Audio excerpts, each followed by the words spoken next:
వేములవాడలోని రెండో bypass road dhobi ghat వద్ద అర్ధరాత్రి ఓ డ్రైవర్ వాహనాన్ని నడుపుతూ బీభత్సం సృష్టించాడు. ఆ ప్రదేశంలో రోజు ఉదయం రోడ్డు పక్కన చిరు వ్యాపారులు కూరగాయలు అమ్మి జీవనం సాగిస్తున్నారు. గుర్తు తెలియని వాహనం చిరు వ్యాపారుల కూరగాయల పందిళ్లపైకి దూసుకుపోయింది. దీంతో చిరు వ్యాపారులు పందిళ్లు కూరగాయలు వస్తువులు ధ్వంసమయ్యాయి. ఉదయం వచ్చి చూసిన వ్యాపారులు అక్కడి దృశ్యం చూసి కంగుతిన్నారు. వాహనం బీభత్సంతో తమకు నష్టం వాటిల్లిందని వాపోయారు. బీభత్సం చేసిన వాహనాన్ని గుర్తించి తమకు న్యాయం చేయాలని చెరువు వ్యాపారులు వేడుకుంటున్నారు.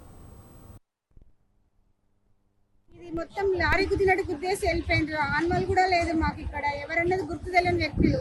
అయినా మాకు ఇక్కడ ఏది న్యాయం జరగట్లేదు. మేము స్టేషన్కి వెళ్ళినాం, ఏదన్నా ఒకటి న్యాయం చేయండి సార్. మేము రోడ్ మీద బతకడం కష్టం చేసుకొని కూలి నాలుగు వేసుకొని బతుకుతాం, దీని మీద ఆధారపడి బతుకున్నాం. నైట్ అంతా మాలు కట్టేసి వెళ్తాం మేము. ఒకవేళ ఇదే డైలీ జరిగితే ఎట్లా ఉంటుంది, మా ప్రాణాలకి పోతాయి కదా. ఆ ప్రాణాలు పోకుండా ఏది ఇలా నష్టం జరగకుండా చూసి కాపాడండి మమ్మల్ని. 4,000 5,000 మాలు అయింది.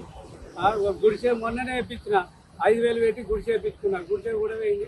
తరాజు 2,000 తరాజు కూడా వేయింది. ఇప్పుడు మా పరిస్థితి కొంచెం ఆలోచించి మాకేదో జర నష్టపరిహారం జర చెప్పి సార్ జనం పెడతా. ఇక అంతేకాని మాకు ఇప్పుడు ఏది పరిస్థితి అన్నది.